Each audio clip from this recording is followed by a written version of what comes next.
Hello everyone, welcome to Summarize and Memorize. We will be doing question 3. So if A mod 3 is 1 and B mod 3 is 2 and A and B both are the natural numbers, then we need to choose the correct option. So let's find out what do we mean by mod. So I hope everyone knows that dividend is equals to divisor into quotient plus the remainder, correct? So when we divide A from B, I get the result of a quotient. मुझे क्या answer मिलता है? Quotient मिलता है.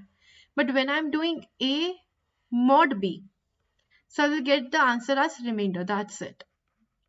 This is the only concept of a remainder. So for example, I am dividing 4 with 2. तो अगर division कर रही हो तो इसका आंसर होगा 0. I mean 2. Why? Because we are getting quotient as the result. But if I'm doing 4 mod 2, तो आपको यहाँ पे भी डिविजन ही करना है and you have to find out the remainder which comes out to be 0. तो यहाँ मेरा रिजल्ट होगा 0. डिविजन के केस में मेरा रिजल्ट होगा 2.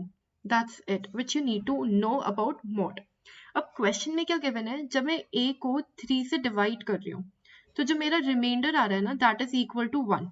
This is what which I can conclude from this particular statement. And second thing which I have been given is कि जब मैं b को 3 से डिवाइड कर रही हूँ तो मेरा रिमाइंडर आ रहा है 2. अब इसकी जो इजी अप्रोच होगी जो कि आपको क्वेश्चन पेपर में करनी चाहिए, that is hit and trial. Actually very easy approach it is, since a and b both are the natural number. आप a की ऐसी कोई वैल्यू सोचो जिसको अगर मैं 3 से डिवाइड करूं तो मेरा रिमाइंडर आएगा 1 and that is 4, the minimum value obviously. And b की ऐसी कोई भी वैल्यू सोचो जिसे अगर मैं 3 से डिवाइड करूं मेरा रिमाइंडर आएगा 2, that is 5. Now just put the values of A and B in the option and find out the answers. A into B, that is 4 into 5, that is 20. तो 20 को मैं 3 से divide कर रही हूँ, so what remainder I am getting? I will get 2 as a remainder. So 20 mod 3 will be 2 and not 0. So option A gets discarded and B is correct क्योंकि यहाँ remainder मेरा 2 आ रहा है. So a plus b, that is 4 plus 5, that is 9. So 9 mod 3. तो जब मैं 9 को 3 से डिवाइड करूंगी, what will be my remainder? It will be 0. तो ये भी सही है option. And when I'm dividing 9 by 2, what will be my remainder? It will be 1. तो ये वाला ऑप्शन भी मेरा सही है. Now this is a very easy approach कि यार आपने a और b की कोई particular value ढूंढ ली, क्योंकि a and b can be any natural number, correct? So there are infinite values of a and b which can satisfy these particular two equations. But now let's go with a theoretical approach. So a is any number, actually it is a dividend जिसका remainder 1 आता है when I'm dividing it by 3. So what I can say is कि मेरा divisor क्या है 3, मेरा quotient can be k, let it be k, and मेरा remainder आ रहा है 1. तो a can be written as 3k plus 1 and b can be written as 3k plus 2, correct?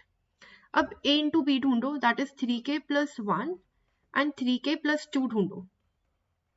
Although I will recommend कि a और b की values सोचकर substitute करके answer निकाल लेना, but for the people who want to know the actual solution, that is 9k square plus 6k plus 3k plus 2, that is 9k square plus 9k plus 2.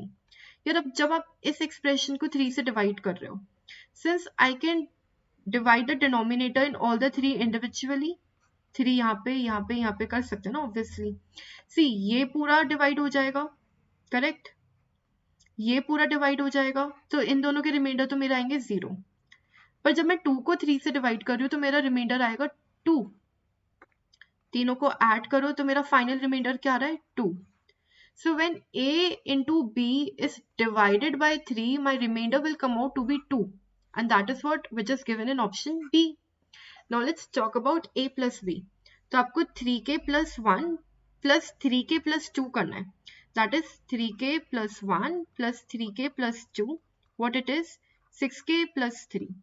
इसको आप 3 से divide करो. ये भी रिमाइंडर 0 देगा क्योंकि पूरा डिवाइड हो जा रहा है, और ये भी रिमाइंडर 0 देगा क्योंकि पूरा डिवाइड हो जा रहा है. इसका रिमाइंडर भी 0, इसका रिमाइंडर भी 0, तो total remainder 0. And this is what which is written in option C. Now final option D, उसके बारे में भी हम बात कर लेते हैं. सी की बातें की हमने, ये ए और बी ऑप्शन की बात की. सी की बात कर लेते हैं. दैट इज 6k प्लस 3 को जब मैं 2 से डिवाइड करूँ तो मेरा रिमाइंडर क्या आएगा. देखो ये तो कंप्लीटली डिवाइड हो जा रहा है, correct. This is giving me 3k which is completely divisible, तो इसका रिमाइंडर तो आ गया 0. पर जब मैं 3 को 2 से डिवाइड कर रही हूँ तो इसका रिमाइंडर आ रहा है 1. तो मेरा टोटल रिमाइंडर क्या होगा, that will be 1, and that is what which is written in option D. So I hope you got both the easy approach and the theoretical approach of this particular question. If you learned anything new in this video, then don't forget to subscribe to support us.